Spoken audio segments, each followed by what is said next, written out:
নমস্কার বন্ধুরা, আজকে আবার চলে এলাম আমার দ্বিতীয় গল্প নিয়ে।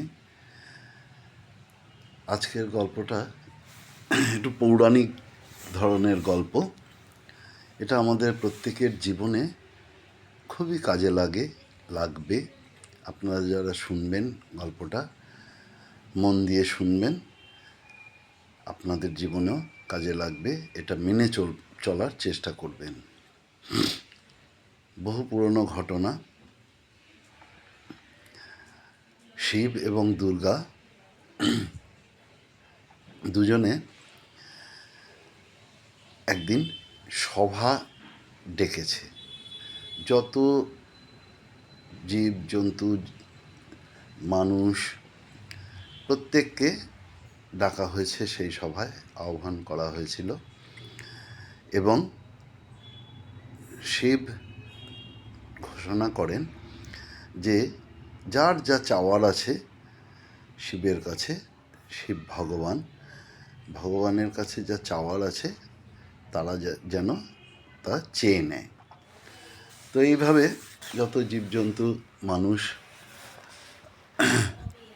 সবাই আসার পরে যার যা প্রয়োজন, যার যেটা কম আছে সেটা ভগবানের থেকে চেয়ে নেন।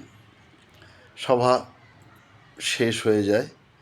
শেষ হওয়ার পরে মা দুর্গার একটা প্রশ্ন শিবের কাছে, যে ভগবান, আপনি তো যে যা চাইলো সব কিছু দিয়ে দিলেন, তো এরপরে তো আর এরা আমাদের থেকে কিছু চাইবেই না।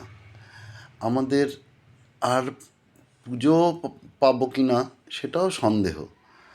কারণ আর কিছু চাওয়ার নেই কারুর। তাহলে কি হবে, আমাদের কি হবে? আমরা তো পুজোই পাবো না। তখন ভগবান শিব বললেন যে দেখো দুর্গা, যে যা চেয়েছে সবাইকে সব স্বাদ পূরণ করে দিয়েছি আমি, কিন্তু একটা জিনিস আমি দিইনি, সেটা হচ্ছে শান্তি।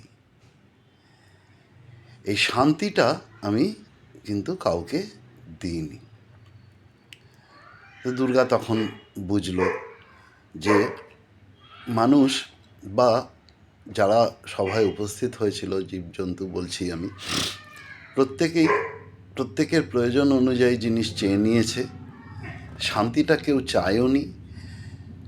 ভগবান শিব শান্তিটা কিন্তু কাউকে দেয়ও নি। তো বন্ধু, গল্পটা এই পর্যন্তই। আমাদের জীবনের প্রত্যেকের ক্ষেত্রেই, বিশেষ করে মানুষ যারা আমরা, তাদের প্রত্যেকেরই কিছু না কিছু চাওয়া থাকে। সেটা প্রয়োজন অনুযায়ী মিটেও যায়।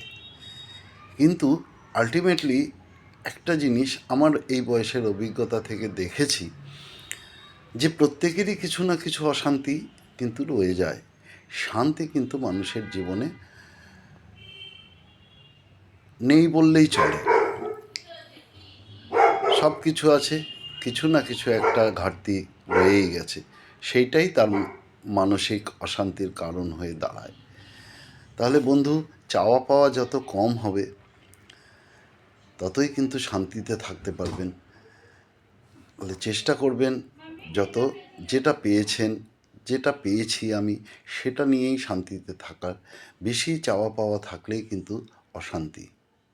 নমস্কার বন্ধুরা, আজ এই পর্যন্তই। গল্পটা যদি ভালো লাগে কমেন্ট করে জানাবেন। আর যদি সত্যিই ভালো লাগে তাহলে একটা লাইক দেবেন এবং আমার চ্যানেলটা সাবস্ক্রাইব করে দেবেন। নমস্কার, শুভ নববর্ষ, ইংরেজির শুভ নববর্ষ জানিয়ে সবাই সুস্থ সবল থাকুন, এইটুকু কামনা করে আজকের ভিডিও এই পর্যন্তই।